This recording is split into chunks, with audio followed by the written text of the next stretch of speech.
坏了。但应该不是感冒，我觉得是我之前的那个咽喉炎没有好完全，所以导致我喝点热水先。对，我今天早上所有东西都换成热的了，热咖啡、热水，然后把喉糖先吃上。如果要再生病，我这个身体今年真的就是要废了。而且主要是因为我们家现在空调不是已经关了嘛，我现在这样穿，就穿的有毛衣外套，穿的是长裤，就感觉到刚刚好，甚至还会有一点点热，特别是在我喝完热水、热咖啡之后，甚至会觉得有一点热。但是我晚上的睡衣比较薄，如果我被子盖好的话是完全 OK。你睡觉不老实嘛，你多多少少有的时候晚上半夜可能胳膊肩膀就露在外面了。我现在吃早饭吧，其实我应该把这个汉堡热一下的。我在里面自己加了黄瓜跟番茄酱，来扩充了一下。我本来还想加牛油果呢，但是我实在觉得牛油果跟麦当劳的汉堡不太配，我想说劝劝自己吧，就别加了。我现在知道为什么麦当劳要把汉堡做这么小了，因为你做太大，一口根本咬不下去。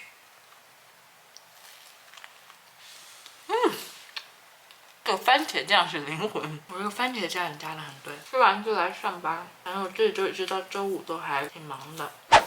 Hello, good morning， 大家早上好，终于周五了。但是我今天活儿巨多，所以我今天早上快速的来吃个早饭，就要赶紧开始上班了。然后我昨天不是说我嗓子疼吗？在我一天的热水压制下，它不疼了，所以还是有用的。但我今天应该还会抽空去买个药，因为我觉得家里面还是要常备一些感冒药。我现在说话声音有点哑哑的，是因为我刚起来，所以不是因为我又生病了。旁边很甜。然后做了一个隔夜燕麦，昨天晚上吃完就赶紧来上班。我用的是这个茉莉牛奶，它其实茉莉味蛮重的，因为它就是生牛乳加茉莉花茶，但是它是有糖的，就是它是比较甜的那种，其实有点倾向于外面卖的那种饮料了。好喝吗？是蛮好喝的，但是我觉得这个喝多了我也会腻，就是我喝这个必须要是冰的，就是我没有办法常温喝它，常温喝它我就觉得太腻了，所以我现在就是用它来泡燕麦，这样子就是不会那么甜，它有一点那种茉莉奶白的感觉，但是它那个奶跟茶的配比肯定没有人家茉莉奶白调的那么好，而且它卡路里也不高，一瓶好像是我记得不超过200卡的样子，180还是多少，就还挺合适的。大家 Good morning， 早上好，又是新的一周，周一快乐啊！今天早上也是工作比较忙，我感觉一直到4月份之前，可能工作都会处于一种比较忙碌的状态，然后现在已经快2点钟了。我才知道我今天的第一顿饭，我点了个外卖，因为我已经饿到就是我没有办法自己做饭，我再多等1秒钟我就会晕倒在这边。可以让我再回最后一条工作信息，我就可以开始来吃饭了。然后我今天点了个冒菜，这家店是感觉像是多伦多新开的店，反正我第一次在 Uber Eats 上面看到，点了一个这个肥牛冒菜。然后他们家的肉夹馍买1赠1，我刚打开看了一眼，它那个肉夹馍跟我平时吃的那种白馍不一样，它是脆的那种油炸馍，是金灿灿黄色的那种。这个冒菜看起来很不错哦，好香啊，非常的不错。然后配了个米饭，我最近真的是发现，我只要2、3天不吃米饭，我就要想，我就受不了。因为我其实上周才吃了黄焖鸡嘛，那个是配的米饭，因为我以前可以好久都不吃米饭，但我现在就不行。这个真的非常不错，吃一下，然后来开始搞下午的活。这个冒菜也好好吃，然后我吃到这个米饭我也好开心。多伦多最近每天都在下雨，就这种阴沉沉的天，让你感觉就没有什么精神。我是不是点着中辣呀？我觉得有点辣哎，我可能太久没有吃辣了，高估了自己吃辣的能力。多吃点米饭吧。然后我最近在重温《快乐再出发》的第1集，我已经看完了，现在又开始看第2集。因为我觉得这种阴雨绵绵的天气很适合看这种很快乐的综艺，但其实这个东西不适合吃饭看，因为真的会笑到停不下来，笑到你没有办法吃饭，忍不住还是要看。在食堂干过这个。他这个盛米饭的就是不行，我甚至可以把米饭盛到像在饭店里面给你卖的那种圆圆的，就是我会把它颠圆。拌着这个菜吃多好吃。豆芽来点儿。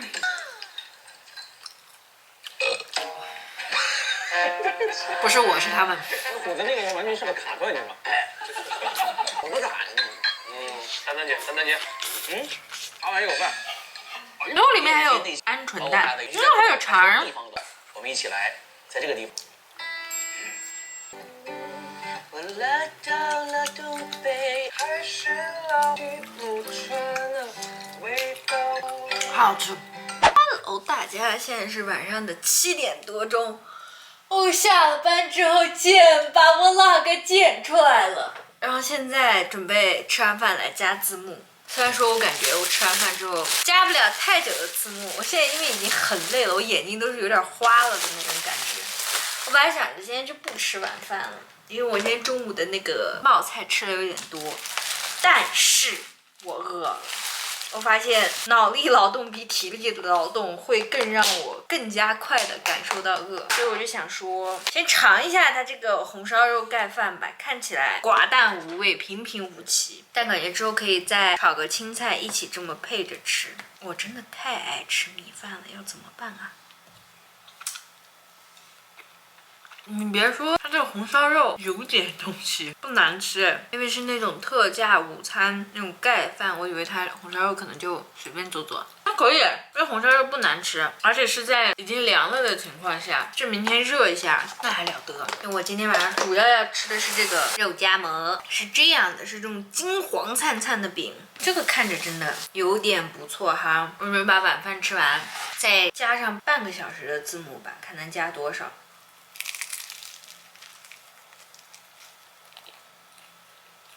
它这个很像那种小吃街卖的，我为什么在里面吃到了一种烤面筋的感觉？夜市上卖的那种烤面筋，是因为它这个馍里面的料放孜然了吗？这完完全全就不是那种常规的西安肉夹馍，虽然它很好吃，它跟西安肉夹馍完全两码事，但它油有点大，因为它外面是这种油炸的酥皮的这种馍。特别是我前面2口咬到的馍比肉多，所以感觉就是有点油，但很好吃。好深刻的哈尔滨印象，非常的贴心，给各位哥哥准备了一条秋裤啊，红色的围巾，让大家保暖。我以为是秋裤，它里面还有香菜，真的不错。看着跳起来了，大哥就是干这行的，这搞气氛绝对嘎嘎的。这个是哈尔滨最早的公园，太美了。它是一个拜占庭式的建筑结构。哎，不行，腻着我了，我得拿个东西来喝。但今天估计又可以睡很好。这几个大肉夹馍吃下去，碳水又给我顶着了。这个杨梅汁我喝的好快啊！我买了1箱这个喜茶的杨梅汁，应该生病之后买的，怎么就1箱喝完了，还剩3瓶儿？因为它是低糖的，然后又是这种果汁，就比较爽口。这黑的也太快了。Hello， 大家，我已经从公司回来了。有点累，我应该先来吃点东西，因为我早上吃了个肉夹馍，然后就再也没有吃东西了。我在公司都快把外卖软件翻烂了，也没有翻到一个我想吃的东西。但是我下班之后去买了这个蛋挞，我本来还是想买芋泥的，然后今天我去的时候就又没有了，然后我就买了一个樱花口味和一个蓝莓口味的，给大家看，樱花口味的。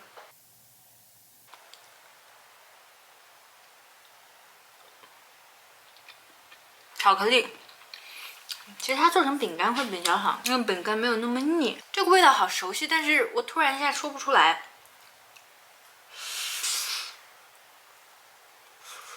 哇，真的好熟悉，突然一下想不出来这是什么味儿。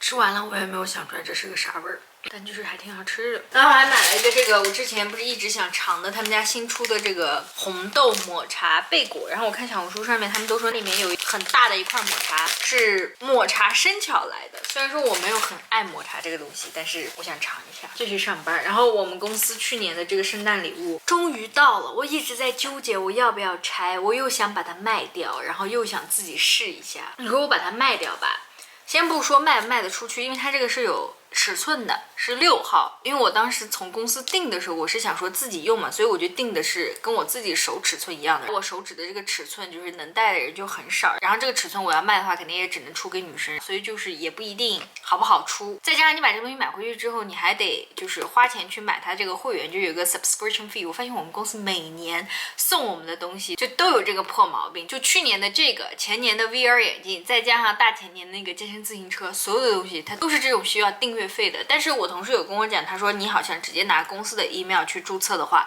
好像是有半年免费的，就有一个体验。但是我如果出2手给别人的话，那别人就得自己去买那个订阅的会员。那我为什么又不想自己用呢？首先第一个它很丑，就是看这个图片大家觉得是不是还挺好看的？但是我同事有跟我 zoom 的时候给我展示，就是女生它其实挺宽的一个，大概可能有这么宽，就是非常男士的一个戒指。哪怕我选的这个已经是银色的了，然后再者就是我戴了这个戒指，我也没有办法说不戴我的 Apple Watch。我的 Apple Watch 还有什么闹钟啊，包括33啊，然后一些出门付钱这些工具，就我不确定它能不能完完全全的取代我的 Apple Watch， 因为它好像也就是一个卡路里的计算，它是跟你健康比较紧密联系的，比如说你的睡眠情况、睡眠质量，然后睡眠时长，然后包括你的这些呼吸、心率。所以我之前跟大家科普的时候有说嘛，这个比较适合送给家里面的老人或者是长辈。那不然我就把它拆了吧，如果我自己觉得不好用，我就哪一年回国的时候就给我爸妈这个样子。因为我确实觉得这个东西不好出，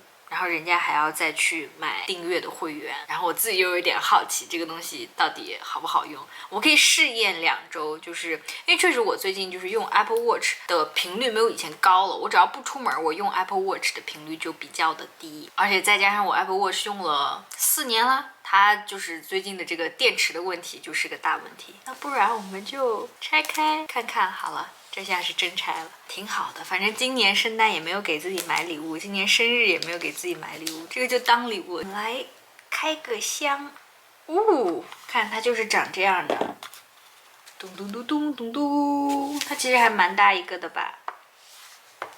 但是我觉得比我想象中的要好看一些。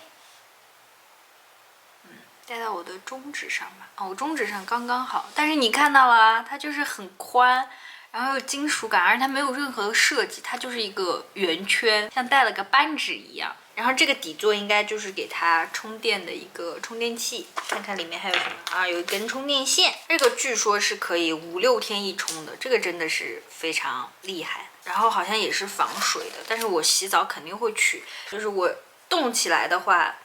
你看它其实是，你要是用力甩的话，我觉得你不注意的话，我觉得应该是可以甩掉的。就是如果你诚心想甩它，它是这个 Type C 的接口。你看现在这些东西啊，全部不给你给那个充电插座，就只有线。然后你把它取下来，它还要卡准才行。这个还是有技术的，不是说你随便一放就可以。首先呢，要下一个它的这个 App。然后充电，然后如果充好了的话，它就会变绿，可随时使用，并可在淋浴、3温暖泡澡。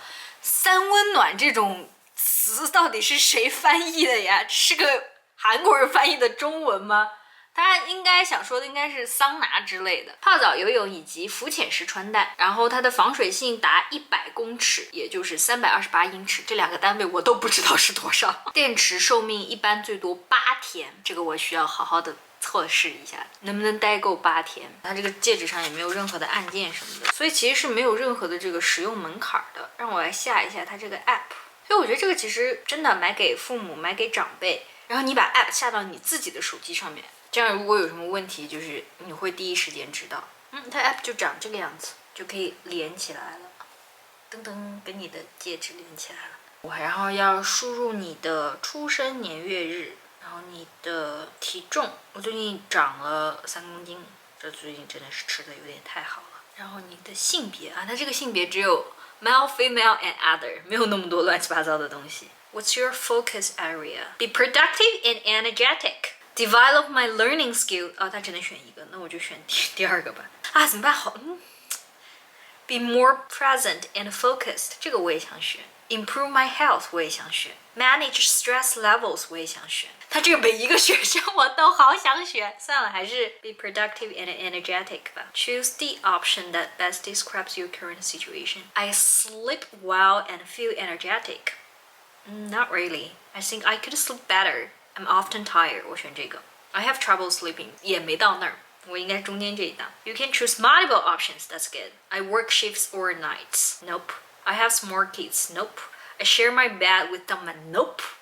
I travel frequently. Nope. I live a hectic life. 这个有点奇异，我觉得可能在别人看来是的，但在我自己看来就还好，所以我也不选。I feel stressed sometimes. Sometimes, not so often. I have a sleep disorder or other illness. 我好健康啊！就是他让我选，我发现我没有一个需要选的，就是单身没小孩，作息规律。没有竟然。What are your most common activities? Wow, that's a lot. 最近 actually 什么 exercise 都没有，以前还有一点点，但我选几个吧。Cardio, housework. See, housework is a part of the exercise or like activities. Hula hoop. 我小时候可爱玩呼啦圈了，但是现在没有了。我选了个 dance， 选了个 housework， 选了个 cardio。还有什么呢？Musical instrument 这个其实也可以选，这个也算是一个 activity 哦。还有太极 ，tennis、volleyball、walking、yoga， 它这里面还蛮多的，就是它不是在问你 exercise， 而是在问你 activity， 所以还蛮不错的。OK，let's find your best signal。OK， 现在它让我戴上我的戒指 ，check signal， 它在同步信息。然后它画了一只手。哎，好像同步好了。Success. With Hello to test your motion sensor. 然后这个就是它进来之后的这个 Welcome 的页面了。现在应该是没有任何的数据。好，我要准备先上班了。上完班来继续看这个东西，感觉很有趣的样子。OK， 加班完成。我其实一点都不想去做饭。那已经有了一点点数据了，让我再待一会儿吧，先去做饭。好累，好累。给大家看我的晚饭，我又加了点菜，把昨天的这个冒菜重新煮了一下，现在来吃饭，吃完饭剪片，明天还要继续上班啊！就之前有小伙伴问我说怎么用33，感觉很麻烦，因为像我已经把我的33都放在我的主屏幕了，所以比如说我刚做完饭，我就把家务这一块点掉，然后改成吃饭就好了，就是噔噔按2下这样子，然后。会不会忘？其实忘的时候很少，我其实有点忘了。我一开始用33的时候有没有忘记的情况？但是我现在已经养成习惯了，就我有意识的会去按这个东西，所以就还好。也有忘记的时候吧，但就是比较少。我加了点笋，加了点白菜，加了点香菜，想说多吃点菜，因为今天还没有吃菜。对，是费地主区。看懂的人其实就够了。就是正在的这个位置。Hello, good morning. 大家早上好，周四快乐！哎，周三已经过得都晕乎了。然后我昨天晚上睡觉的时候是只戴了戒指，没有戴手表，因为我想看一下它这个戒指的用处到底怎么样。然后我今天早上看了一下它 app 里面的这些数据，我昨天的这个 Rainess 是73分，然后它这有个 Recovery Index 恢复指数，应该是说它是在追踪你夜间最低心率出现的那个时间。如果你睡前可能喝了酒，然后吃太多，或者是太晚进行了锻炼，都会让心率在更长时间维持较高水平。然后找到原因了，我昨天晚上的晚饭是打开我的33，我发现我的生活被各种数据操控，就是当我想不到的时候，我就会打开我的33。我昨天晚上是几点钟吃的饭呢？6点15，其实按道理来说不算晚，但是对于我来讲已经算是一个很晚的吃饭时间了，因为我平时可能基本上在4点半的时候我就会吃完晚饭了，而且我是吃了一大碗冒菜跟米饭，所以那个对于我来讲就算是睡前吃太多。昨天真的吃了好大一碗，我到现在都已经快11点了，我都还不饿，因为他们会加快你的新陈代谢，就会影响你身体的这个恢复的效果，然后第二天就会感觉到精力不足，这就是为什么我今天早上起不来的原因。然后还有很多数据，比如说 sleep balance、sleep regularity、private state activity 这些数据都还没有，因为我才戴这个戒指第1天嘛。所以说，如果你不看时间，不出去付钱，然后不用它做什么33啊、目标地图啊，就是换时间打卡这些东西，我觉得这个戒指是可以代替手表的，在某种程度上，就是我昨天晚上戴下来的感受，但是确实它不是很美观了。它其实最理想的是戴在无名指上，但是我无名指是戴不住的。然后他说最好不要戴在中指上，因为我昨天刚拿回来的时候我是戴在中指上的，因为我中指最粗嘛，能卡得最牢。但是他们说戴在中指上效果不好，最好是戴在食指和无名指，无名指是最佳，但我没办法，我无名指真的戴不住，所以我就只能戴在食指上面。确实整个用起来，包括我今天早上用键盘打字什么的，戴在食指也要比戴在中指上面要舒服很多。我戴在中指上面，我昨天那个 Ctrl+C 我都按不出来。我的做法就是把它们都截图，然后扔到我的 ChatGPT 里面，分析，因为 ChatGPT 它是可以处理图片的，而且它处理英文会处理的比较好。因为 Aura 这个 app 它没有中文 ，OK， 它就是这个睡眠报告看完了，它给我的一个解析，血氧饱和度是95，它会告诉我略偏低，但还在正常范围内，因为理想是96到99%，这个是 ChatGPT 自己分析出来的，因为我没有在 Aura 这个 app 里面看到，就是理想的血氧度是96到99这个东西。6小时睡眠时间偏短，建议争取到7小时，在床上但醒着的时间偏多。凌晨1点多入睡，建议慢慢往前调整。然后早上后段睡得不深，容易醒，心率也略高，可能跟压力、饮食或环境有关系。然后他还给了提升建议，固定睡觉起床时间，哪怕周末也尽量差不多，有助于提高这个 sleep timing， 就是生物钟。睡前1小时放松，避免电子设备、重食、剧烈运动，创造舒适的睡眠环境，保持凉爽、黑暗、安静。我觉得这个 Aura 加 ChatGPT 这个组合，让我对这个戒指的使用感达到了一个顶分。今天早上来吃昨天买的这个抹茶红豆贝果，里面有一块抹茶的生巧，还有很多的这个红豆酱，配上我的热美式，来开启今天的早饭。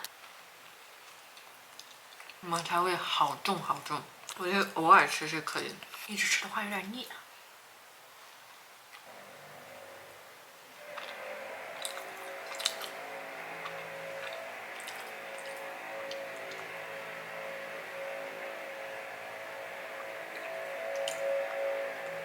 这个真的必须要配咖啡，不配咖啡就真的有点太腻了，有点过于甜了。吃完了，回去上班了。Hello， 大家，为什么上着班上着脸都上黑了？这么不快乐吗？Anyway， 我刚搞了好大一个活儿，然后现在是4点40，但是还有2个活儿要交。我今天也是减脂了，而且刚才我的戒指的 app 给我发了 notification 说我刚才是不是在午睡。我心想，我上班的时候这么心如止水吗？甚至他以为我在午睡，然后我点了 dismiss， 因为我没有在午睡，我在上班。然后来吃今天买的这个芋泥蛋挞，本来都没打算吃，就准备留给明天。但是我发现我一用脑，我就饿得特别的快，所以我忍不住了，我要来吃掉它。又来了，等一下弄吧。它上面这个应该是芋泥的奶油。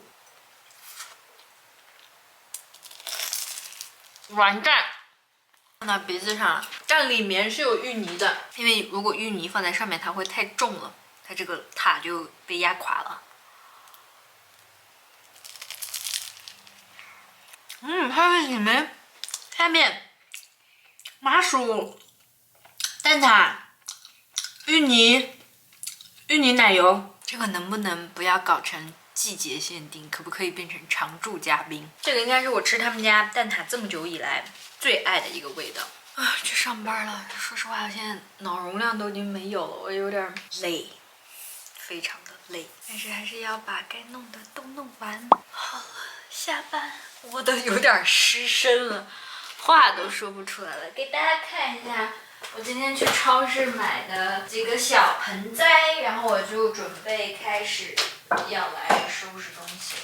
我是买了2个这个玫瑰，一个是这种红色的，一个是这种黄色的，给家里面增添一点绿色。然后就是非常重要、重中之重的我的发财树小朋友，因为之前的那一盆发财树它已经死光了，光秃秃。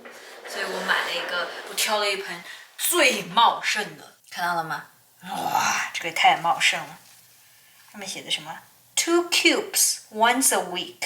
Water with 2 ice cubes. 我第一次见到让我用冰块浇花的，那我来研究一下，毕竟上次那个都养死了。就是放在亮的地方就可以了，但是它不用怎么晒太阳，18到20度。我们家现在22度，那对于它来讲还有点热呢。Anyway， 反正它很茂盛，我很喜欢，我也很满意。然后这2盆花巨便宜，这个要20刀，是比较贵了，因为它发财树嘛，它卖的贵一点，其实我可以理解。然后这个小玫瑰，2盆加起来还没有我一束康乃馨贵呢。这个小玫瑰5.99一盆，非常的便宜。然后我先把它外面这个纸给它弄掉啊，因为不想要它外面这个纸。full sun, bright light。这个是要狠狠的晒太阳。我们家下个月应该就有太阳了。Southeast facing location, southeast。指南针拿出来 ，here。Southeast， 那个角。Water one nearly dry, did not like dry out。这个比较喜欢水，然后每2周施一次肥。Do not eat. Of course, I'm not gonna eat this。抖一抖，把它的干叶也给它抖掉，给把花苞抖掉了。这个就先放在这个上面吧。这个反正最近也不是很能晒到太阳，这个就先放到这后面。家里面各式各样的牛果倒是长得都不错。然后发财树，对，发财树，来，给大家看我老的发财树，简直了！这个发财树甚至放不到这儿，因为它太茂盛。放这儿吧，放这儿会比较好看。Hello, good morning， 大家早上好。我昨天睡了8个小时，但是不知道为什么就还是困。我又刷到了一个好东西，他在 B 站上面也有账号，叫大象放映室。然后我很推荐他的激荡40年系列，以及他讲任正非、任老和大疆的那几期视频。然后我还看了《父母爱情》电视剧的那个，因为我自己重刷《父母爱情》刷了很多遍，就是很快速的帮你把那部电视剧整个过了一遍。但是《父母爱情》这部剧我非常推荐大家就是去看一下，这个很多年前的电视剧了。我记得第一次刷的时候还是在电视上看，跟我爸妈一起看。然后出国之后，《父母爱情》、《琅琊榜》、《知否》、《甄嬛传》这4部片是我反复会重新刷的，还有一部是《和平饭店》。《和平饭店》跟这几个题材都不一样，因为《和平饭店》是雷佳音跟陈数演的，其实它算是一部谍战剧，但是它其实跟我小的时候就是刻板印象里面那种谍战剧不一样。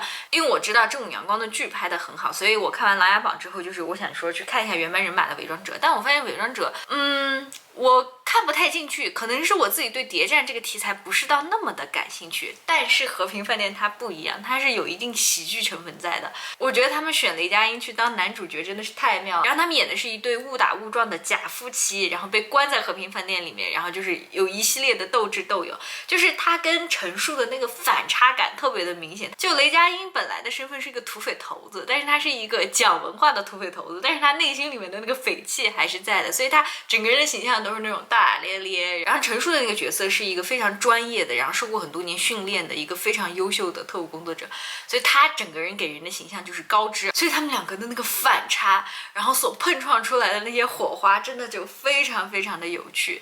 然后那部片真的是我为数不多就是很喜欢的谍战片，因为小的时候真的跟父母看了太多的就是抗战剧或者是谍战剧，就对特务这个工种完全不陌生，而且它又有区别于就是北美的那种像史密斯夫妇那种特工，它又不一样。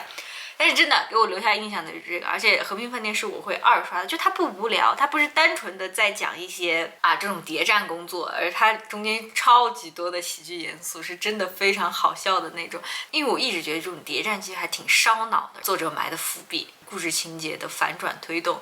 好了，聊远了，但是他这个大象放映室做的这个父母爱情的这一系列的视频，我觉得也蛮好看的。父母爱情我也刷了很多遍。今天吃一个这个叫什么呀？好像是什么 caramel， banana， 就是乱七八糟有很多料的一个蛋挞，感觉它上面有什么核桃、开心果，这个是榛子仁，我以为是爆米花呢。我喜欢，因为它上面好多坚果，怪不得这个要比其他蛋挞要贵一些，这些坚果都好多钱呢。坚果好吃。赶紧弄完要开始干活，不知道是因为这周太忙的关系，我今天早上起来我在那想说，怎么才周4啊？我已经有一种周5的感觉了。核桃加速扩张，生产出远远超过自身所需要的产品，因此这个国家必须去寻找更为广阔的海外市场，并确保原材料的稳定供应。2013年，在弱势的推动和2次中国化的大背景下，社会上还发生了另一场轰轰烈烈的民企造车运动。在这年12月登陆港股，成为第一家在香港上市的民营汽车公司。我突然想到，我为什么这么喜欢看《激荡40年》。首先，我昨天晚上看的是2002年，今天早上看的是2003年，就是这个时间段是我6、7岁的时候，因为那时候互联网没有那么发达，可能这些东西都是在新闻上。那6、7岁的小孩哪会看新闻啊，对吧？所以很多东西，特别是像一些重工业、制造业，对于一个6、7岁的小孩子来讲，他是接触不到的。甚至是一些发生在老百姓之中的，包括一些什么投毒事件啊，然后一些客机坠落啊，我其实都没有印象。包括03年，就除了非典这种啊，那我肯定是知道的。但是还有一个就是停电潮，其实在我印象中也没有发生过这样的事情。就我在我小时候好像没有说是每天晚上到几点钟就是会直接断电这样的情况。后来我想了一下，很有可能是因为站在新疆的关系，因为第一远嘛，而再加上我们风力发电，像我们小时候出去玩，然后要走很长的那个高速公路，两边都是那种风力发电，所以我觉得新疆应该是不缺电的。而且这些内陆城市它缺电的原因是因为就是经济发展的太快了，然后很多厂子它的用电量比较大，所以就导致这个用电量的需求一下变大，但是供给又供给不上。但是对于我们来讲，新疆那个时候应该是没有什么这种大厂子的，因为成本太高，首先这个运输成本就放在那里的，所以新疆应该大概率是不会出现缺电这种情况。就我们可能会缺水，但是不可能会缺电，南水北调，北电南送嘛，所以我们应该是供电方。所以就是你看这个，你就能知道，也不能说自己缺失的这10几年吧，就是在互联网没有那么发达的那几年，就是到底在我们的中国大地上到底发生了什么，我觉得是蛮有趣的。而且这个激荡40年的系列，它涵盖的范围非常的广，就是它一开始讲的是一些全国都知晓的大事件，然后一些社会事件，然后再到全国的经济，一些工厂、重工业、轻工业、制造业、出口贸易，然后之后就到了文娱方面，就是哪些歌是这一年发布的，或者是这一年大火，然后电视剧、电影，然后再包括体育方面，它都有涵盖，所以它整个是一个360度全方位的，上到国家的一些基础建设，然后战略方针、经济发展，然后下到就是关乎于老百姓生活的方方面面，无论是精神生活还是物质生活，所以就看一看还是蛮有趣的。本质上，这和当时的社会发展阶段、产业结构、城市管理水平等各方面都有关系。总的来说，是多个维度的失衡。我觉得就是我看《激荡40年》系列，就是02年跟03年就发生的这些悲剧，投毒也好啊，还是说是在飞机上面直接纵火，就我觉得所有的这些社会恶性事件背后的原因都是因为这个，因为那个时候就是中国经济发展的太快了，刚改革开放结束，然后所有的这些钱都涌入到社会里面，就是大家就会出现这种心态失衡。其实跟现在也有点像，就是现在也是属于科技、互联网进步发展的太快了，但很多人的认知没有跟上，所以就会导致一些社会恶性事件。但我觉得现在就是社会恶性事件没有到那么多，不是说完全没有啊，肯定也有，大家也天天上网，对吧？但没有到那么多，或者是说没有这么严重的情况。我觉得第一是肯定是所有的这些法律法规，每一条规定背后都是血的教训，这是第一。第二就是国家监管，就是可能现在你去买个毒药，其实新疆就是一个非常鲜明、非常好的例子啊，就到处都是安检，因为我们是发生过很惨烈的恶性事件的，就新疆孩子都知道。互联网的这个传播速度会让人觉得这个犯罪的成本相对来讲要高了一点，就是你做个什么东西，你在网上一曝光，稍微要点脸的人，他都是觉得这样是不 OK 的，哪怕他自己打心底里面也不觉得自己做的是个错事儿，但是中国人这个好面子的这个特质是一直都在的，所以会在某一种程度上面让一些人打消掉这个念头。那真的没脸没皮的，那你怎么样都没办法，那无论放到哪个时代，他就是要做坏事。然后再加上科技的进步，现在想要锁定一个罪犯，我那天看大疆那个视频，大疆真的是在无论是这种火灾、救灾、险情、战争，虽然说大疆设计的初衷不是为了战争啊，就是很多这些事情上面它都发挥了非常大且非常关键的作用，所以就是现在确实你连开车没系安全带，天眼系统都能给你查出来，所以犯罪成本相对于来讲还是比较高的。好了，我要上班去了，看进去了就给。Hello, good morning， 大家早上好。我正好趁开会之前还有点时间，可以跟大家聊两句，因为2、3天没有拍 vlog 了吧，因为我这几天工作巨忙，然后我最近可能是因为熬夜呀，然后上班加班，我真的是满脑袋的痘，而且都是那种每一颗都很大颗的，一颗一颗，颗颗分明的那种感觉。那先把早饭吃了，里面是一个开心果的小面包，好吃，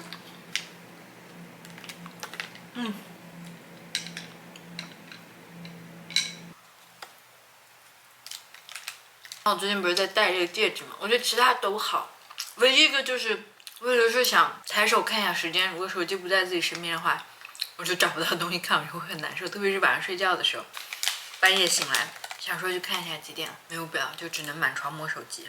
10分钟之后有个会，半个小时，然后下面一个会又半个小时，开完这1个小时的会，然后我再干个活，这样就差不多了。希望今天能稍微悠闲一点吧。来看看大家的评论吧。但上一期好像大家都是在说100期的事情，丸子的聊天视频很适合跑步，跑步变得不无聊了。我在爬坡的时候，在健身房爬坡的时候，我也是特别爱看视频。哇，但是我真的很久没有运动了，跑了5公里，真的非常厉害。想问一下丸子，之前戴了穿戴甲怎么摘隐形啊？我纠结了好久，最后把指甲都卸了，用这里，用关节，用指腹，就是这样去摘，因为你指甲会戳嘛，它就没有办法把它，因为平时像我现在没有指甲的话，我都是这么戴，但是指甲太长的话，你会戳到眼睛嘛，我就用这里。我知道这个东西很神奇，我第一次给阿瑞演示我怎么就是有穿戴甲的时候去取眼睛，他整个人被我震惊到，他说你太厉害了。还有什么？恭喜100期，想问问丸子，现在我已经工作稳定，几乎一直到退休都是一样的工作和日常，长期都是一个人异地生活，目前感觉人生很没有目标。可以怎么充实自己呢？每天下班除了打游戏，什么事都没有，9点就睡着了。我还是那个问题，就是你先问问自己，你自己对现在这个生活满意吗？就是你自己开心吗？因为有的人他真的是，我每天就是按部就班，做着重复的工作，然后下班之后就做做饭、打打游戏、刷刷手机，然后每天很早就睡，然后也没有什么特别的兴趣爱好，但是他这样他是开心的。那其实你不需要什么改变，但是如果说你觉得这样不行，是你自己自发从内心感觉到你这样不行，而不是说你觉得大家或者是外面网络上的人、社会上的人，每个人都有点爱好，每个人都有点自己的小副业，你就觉得不行，我也要这样。就如果是这种情况，我觉得那就没有必要。就如果你自己都是自洽的，你没有必要因为外界大家都在做某件事情，你就要去改变。但如果你是自己觉得有点无聊了，那其实是可以找点自己感兴趣的事情做，看自己的兴趣所在是在哪里吧。就什么事情会让你开心？有的人他就是工作成绩特别棒，他就很开心，那他可能就是整个人就会事业性比较重一点。如果他就是好玩个音乐什么的，就去学一门乐器；如果他是想画个画什么的，就做做手工。那有些人他就好打扫卫生、布置家里，那你就把自己住的地方布置得漂漂亮亮的。首先还是要先问一下自己，自己到底是觉得打内心底里对现在生活的现状开始有一点点不满了，还是其实挺快乐的？就如果真的是挺快乐的，我觉得真的没有必要改变。你现在的生活状态可能是很多人梦寐以求的。丸子快去看《苦尽甘来遇见你》，真的好看，我看到很多人推荐了，但是我个人对韩剧没有特别大的兴趣。我可能唯一有在重刷的就是《机智的医生生活》，就我可能看外语的剧，英文的会稍微好一点，但其他国家的我的兴趣没有到那么大。因为麦当劳不清真，肯德基是会标出来清真餐厅的。麦当劳的鸡翅真的比肯德基的好吃，好无语。我其实没有仔细去对比过这个问题，我真的哪一次回国我要好好的吃一下国内的什么肯德基、麦当劳。我这次回国不是吃了国内的 Tim Hortons 吗？吃了那个什么微笑开心贝果，就里面有好多奶油的，我就想说明明是个加拿大的牌子，加拿大现在 Tim Hortons 因为雇了太多的印度员工，导致现在就大家都不去了。我已经很久很久没有去 Tim Hortons。我有段时间其实很喜欢吃 Tim Hortons， 就他们家早餐的那个贝果里面有菜、有西红柿、有培根，就是一个非常营养很均衡的早餐，我其实挺爱吃的。但是最近就是因为这个食品卫生安全问题，我真的是很久很久没有吃过 Tim Hortons 了。麦当劳的鸡翅非常入味，好，我回去尝一下。真的很喜欢追丸子视频，很放松，像闺蜜唠嗑。我就是话比较多。170都是170。最近迷上了麦麦家新出的抹茶黑蜜麻薯派，我其实当天有个片段，但是因为太长了我就剪掉了。我去小红书上查了一下，就是国内卖的各种派，我想吃的实在是太多了，有什么芋泥派，然后什么麻薯、草莓，就各种各样的。关于能量高低的问题，丸子说的接受自己能量低的状态，我要跟你拥抱一下。众所周知，作为一个摩羯座，一开始真的不能接受，过了40岁之后精力断崖式下滑。别说40岁了，我这还没到30岁呢，我25岁之后我就能感觉到自己的精力就是大不如前了。我觉得自己以前明明那么能造，明明身体那么好，怎么25岁之后开始就是频繁的生病，然后开始觉不够睡，就生活当中一点的小问题立马就会反映到身体上。就我也有这种情况，然后就责怪自己是不是懒惰啦，是不是社交不够，然后现在都基本能接受了。在低能量时养精蓄锐，取悦自己；在高能量时专注工作生活，随着波形走起来。对，我现在基本上也是这样，就低能量时就是低能量，就是休息，看看电影，看看书；高能量时趁着自己状态好，把该干的事情都干了。然后这2个小朋友还自己在评论区自己探讨了一下，很棒。We should do something about it. Done talking about it. We should do something about it. Done talking about it. We should do something about it. Done talking about it. We should do something about it. I've been waiting